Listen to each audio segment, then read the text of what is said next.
Hello everybody, welcome to Little Rusty Bucket. Subscribe to the channel and drop a like on this video, and we're trying to hit 30k subs, so it would be much appreciated. So today's video, I want to talk about a tweet from Skip Bayless, who put his foot in his mouth. Surely something brand new, a totally new phenomenon, but it's in a way that was particularly infuriating, because before Game 7 of the finals, I believe like right before the game started or right as it was starting, Skip Bayless tweeted, "The Pacers brilliantly took the big game pressure off of Halliburton, who routinely no-shows, by planting the injury excuse that the media swallowed whole." I don't know if there are many things in the coverage of this game that piss me off more than when people who do my job but at a much larger scale in front of a much larger audience for a much larger salary go around accusing players of faking injuries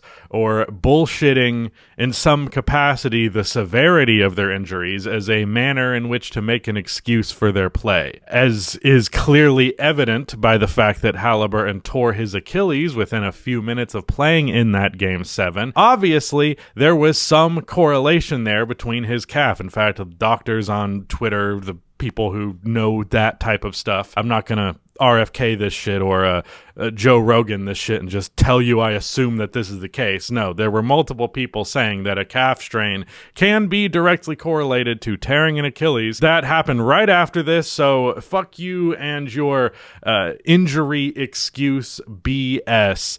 And I want to use this as a way to talk about what responsibilities are, or at least should be, associated with this job, because I believe Stephen A. Smith was even doing this same shit when talking about Darius Garland in that Indiana Pacers series. Like, I believe he had a toe injury, and Stephen was like, you can't play through a toe injury, grow up, grow a pair. I hate the argument of you don't know what you're talking about because you don't play the game. However, there are aspects of the game that you don't know that what you're talking about because you don't play the game. And for Skip Bayless and Stephen A. Smith to be at home sitting on their ass, never having to physically exert themselves for any major capacity for any real reason, to sit there and be like, oh, you're not tough enough, oh, you're not playing, or you're lying about an injury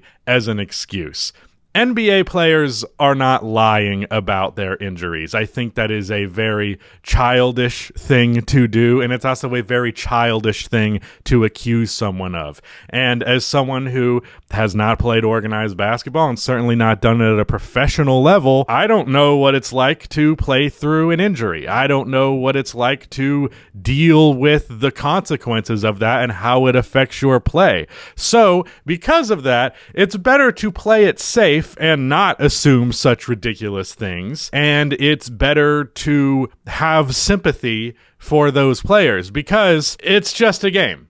It is just a game, and you are essentially accusing these guys of having, like, character flaws, not wanting it enough, making excuses. Meanwhile, they're very much legitimately dealing with something serious. And you, Skip Bayless, don't know fucking shit about it. Really, the only person who knows anything about it really is Tyrese Halliburton, who is currently experiencing the setbacks of those injuries, which were a consequence for his play. Now, I was hard on Tyrese Halliburton for his Game 5 performance, knowing that there was an injury factor at play, because I do believe if you're going to play, there is a degree of culpability associated with that, no matter the severity of the injury. However, I didn't really go that hard on him because it's not really to our knowledge. I don't know the extent in which the injury was affecting him. Clearly, it was a significant issue, though, given the Achilles tear. Not only do I think this is dumb and incorrect coverage, I also think it is decidedly inhumane. It is decidedly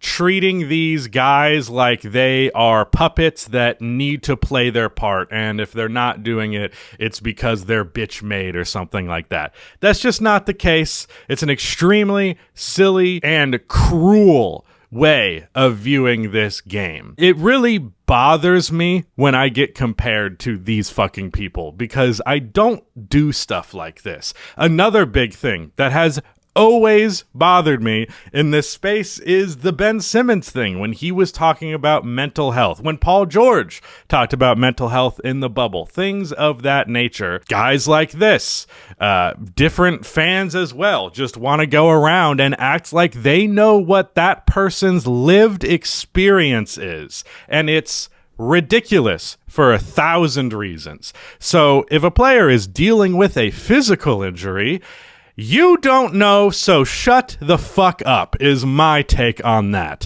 And when it comes to mental health like stuff, you especially don't fucking know, so shut the fuck up. These dudes also, Skip Bayless is 70. Grown-ass man. He will at players with his criticisms of them. Do you know how that should be outright perceived as just like journalistic malpractice? Maybe that's not the right term, but like going at someone, literally adding them with your criticism so that they can see it, is insane. I've obviously said very, very critical things about a lot of players throughout my career, but you don't see me like going out of my way to harass them with my take, as you see Skip Bayless do, a 70-plus-year-old man. Now, I recognize, of course, his whole job is to piss me off, get me riled up like this, get people to get mad at him. And I guess, congratulations, Skip, you've succeeded yet again, but when your ass is in the grave, nobody is going to be weeping. We're going to be very glad that this toxic shit that he has brought into the culture of NBA discourse and very much fanned the flames of. Stephen A. Smith, same fucking thing. It's disgusting. Why are you doing it? What is to be gained other than literally the attention that comes with it? I don't understand that mentality, and I will say this one last thing. I also strongly believe that takes like this are a heavy indicator that you are not watching the game. Because if you watch enough of a player, you can tell when an injury is affecting them. I could tell in some capacity or another that in Game 5, Tyrese Halliburton was hindered by his injury, as it makes sense to be. And so many times throughout the last few years, I have seen a player play through an injury. You can very clearly, visibly see in their movement and all of that it's a matter of the injury affecting them. If you watched Halliburton enough throughout these playoffs, you could tell when he wasn't moving the same as he typically does. But if you're not watching the game, you're looking at box scores, and then you hear that an injury happened, but it's like a calf strain. Ooh, who gives a shit? Oh, he sprained his toe. It's not that big of a deal. Actually, the leg that you are constantly planting, stopping, and going at a crazy pace, especially in the modern NBA and especially the Indiana Pacers or the Cleveland Cavaliers, you put that pressure on your legs running 3 miles a game, and you get a twinge of pain every time it happens, it's going to affect you. Never in my life have I so strongly felt the take, you're not a professional athlete, so don't talk about this, than I do right here. Because I'm going to talk about X's and O's. I'm going to talk about trades. I'm going to talk about contracts. I'm going to talk about shooting percentages, stuff that I can know, the stuff that a coach can know, the stuff that a general manager can know. But there are certain things that will always be outside of that purview that you need to understand as a line in the sand that you should not cross. I'm saying this shit like there's any journalistic integrity here. There obviously isn't, but we should expect better. We should call this stuff out when it happens. And man, oh man, did this piss me the fuck off. Because Tyrese Halliburton's injury, Achilles tear always sucks. There's not a good reaction to an Achilles tear.